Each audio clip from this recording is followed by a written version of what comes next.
Level 1, the unseen limit. Your grandmother kept her savings in a simple container. Not because she distrusted banks, she didn't. She just knew herself well enough to realize that if the money wasn't visible, it might disappear too easily. A tin with a bright lid, tucked away on a high shelf above the fridge. Emergency cash, always present, never increasing, never going anywhere, just sitting in silence, waiting for trouble to arrive. That picture, more than anything, was your real financial education. No one ever sat you down and explained, this is what struggling with money looks like.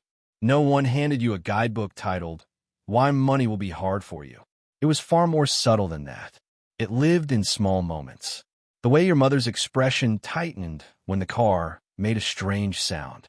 The way your father avoided conversations whenever the topic of the future came up. Every discussion about what lay ahead eventually hit an invisible barrier, one built from routine, past experiences, and the quiet belief that people like you don't end up far beyond where they began. You absorbed all of it the same way children absorb everything, completely, without realizing it.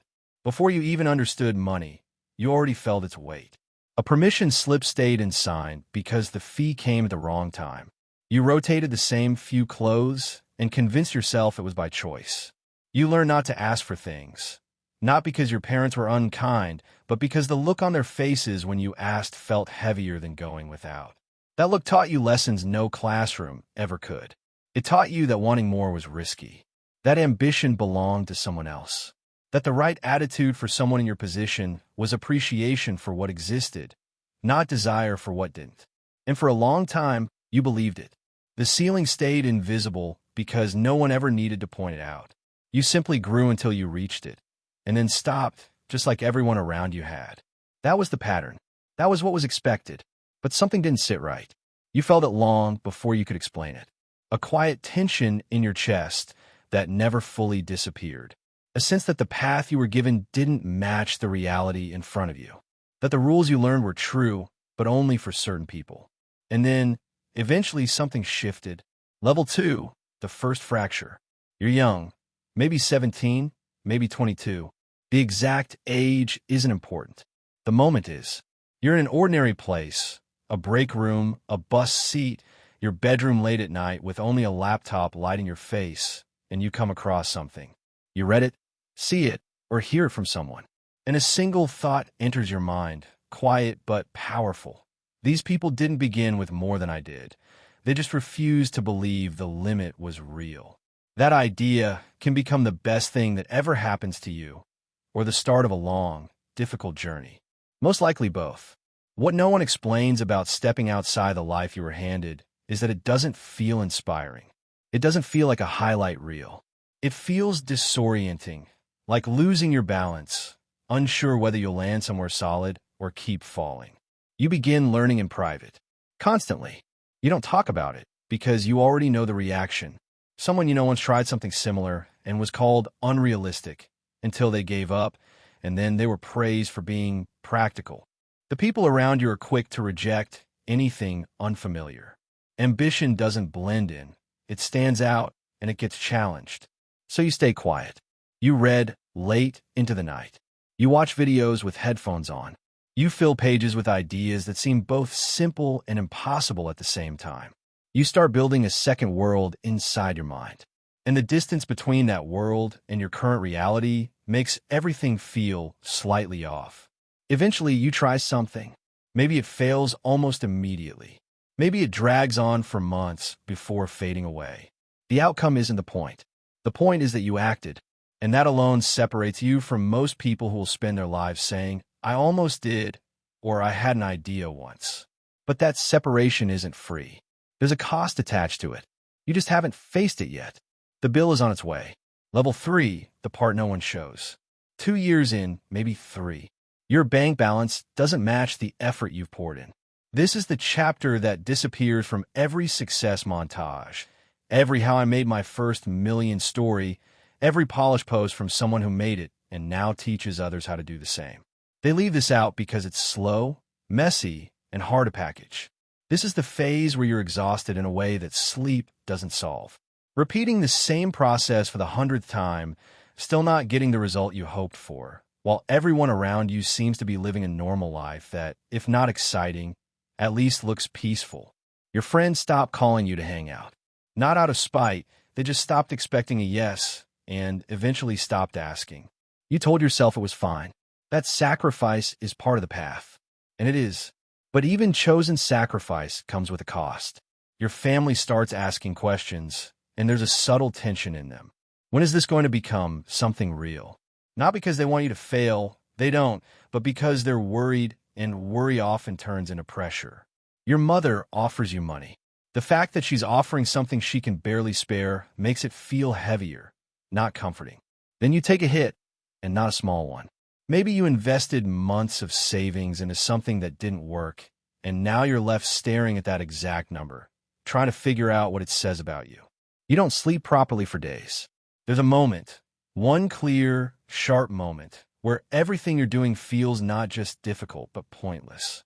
With a voice in your head, sounding exactly like every doubt you've ever heard, becomes loud and convincing. It tells you, no one from your background has done this. That's not random. That's reality. You sit with that thought for a while, and then you stand back up. Not because you're extraordinary, not because you have some rare mindset. You stand up because going back isn't an option anymore. You've spent too long trying to leave the starting point to return to it now. The version of you that accepted limits doesn't exist anymore. You've already burned that bridge. So you keep moving, but something has changed. You're tougher now, quieter too. There are conversations you once had with people you care about that no longer happen. Not because you've drifted apart, but because the gap between what you're building and what they can relate to has grown too wide to explain over a single meal. The loneliness isn't dramatic. It doesn't make noise. It just settles in, slowly like dust. Still, something is shifting. You feel it before you can point to it. Level 4, the first real signal. It's not a million, not even close. But it's real, and it's yours. And nothing you've experienced before fully prepares you for how it feels. Maybe it's the first month your extra income covers your rent. Maybe it's the first time someone you don't know pays for something you created. Maybe it's seeing a number in your account that once would have seemed impossible. Whatever it is, it's precise, and it happens on a completely ordinary day. You look at it longer than necessary. Then you close your laptop and go to sleep because there's no one you can really explain it to. That's the strange part about your first real win when you've been doing this mostly alone. The person you'd want to share it with wouldn't fully understand what that number represents. Not because they lack intelligence, but because they haven't lived the process behind it. Explaining it would mean explaining everything, and you don't have the energy for that tonight. So you keep it to yourself. You let it settle in quietly. You go to bed. What changes? For the first time, you don't just think the ceiling can break. You feel it. It's no longer theory. It's something you've experienced. That's the difference between reading about something and actually living it. What becomes harder? The pressure. Because now it's real. And if it's real, it can disappear. The fear shifts. Before, you were afraid nothing would work. Now, you're afraid it will. And then stop. You become more guarded, almost overly cautious. You don't talk about it. You don't share it publicly. You keep it protected. You don't want outside energy touching it until it's strong enough to handle being seen. Every dollar goes back into the system. You deliberately stay uncomfortable because you've learned that comfort slows everything down. You learn that the hard way. That first win isn't the destination. It's evidence. It tells you you're moving in the right direction. And that's enough. So you keep going. Level 5.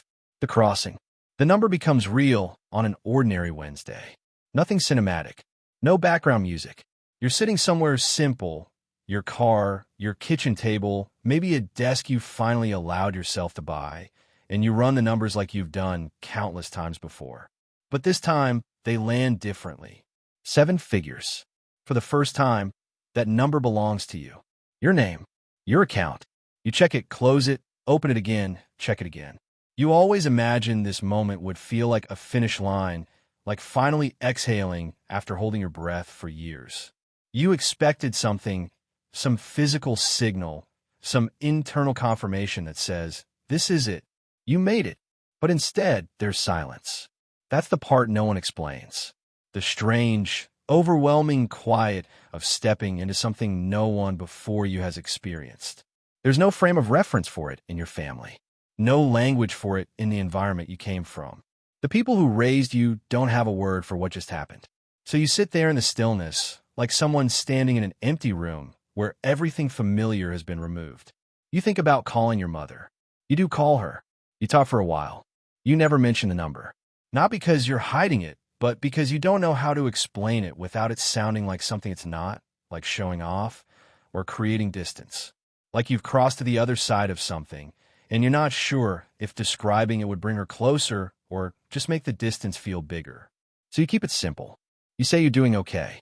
She tells you to take care of yourself, to eat properly. The conversation ends, and you sit with the quiet again. Here's what changes immediately. The problems that used to dominate your life begin to disappear, and in their place, new ones show up. Different ones, bigger ones. You now have choices that require knowledge you were never taught. Taxes, protection, investing at scale. You grew up in a house where money was kept in a hidden container. There was no blueprint for this level, and it becomes clear that reaching this point isn't the end of learning. It's the beginning of a more complex phase. Then something deeper settles in. You realize, slowly, over time, that you're no longer the same person you were. But at the same time, you come from the same roots. And now both versions of you have to exist together. That tension doesn't go away, it grows. And in some ways, it costs more than the struggle ever did. Level 6, the distance. You return home during the holidays. The house hasn't changed. Same walls, same familiar scent in the air. Something you never noticed before, but now it stands out immediately. The same loud TV in the background. The same table that's slightly uneven, balanced with something folded underneath. Everything is exactly as it was. And yet, something is different. The gap isn't between you and the people. You love them just as much as you always did, maybe even more now. The gap is between the life you used to live and the one you've built. And you can feel it like a subtle shift in pressure. No one talks about it. They don't need to. It's there anyway. You offer to pay for dinner. You brush it off like it's nothing. They say you didn't have to. You say you wanted to. There's a brief pause, just long enough to feel it, and then the moment passes. Conversation continues. But something happened in that silence. And then there's another change. You start losing people, but not in an obvious way. No arguments. No clear endings. No dramatic exits. Just a slow drifting apart. Like two boats that were once tied together. And over time, the rope is quietly being loosened.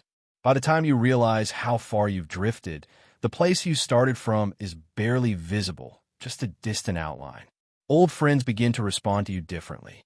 Some grow quieter, like they're unsure how to act around you now. Others become louder, almost testing you, searching for the version of you they remember, the one that would prove nothing has really changed.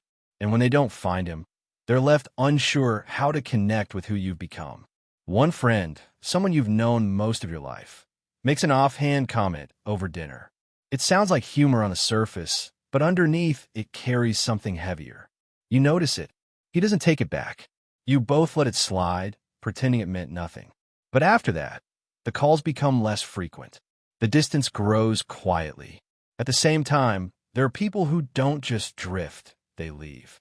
Relationships that couldn't adjust to the version of you that no longer holds itself smaller. Connections that worked when you were both in the same place, but began to strain once that changed. Some people loved the version of you that needed help, that needed support, and didn't know how to relate to the version that stands on its own.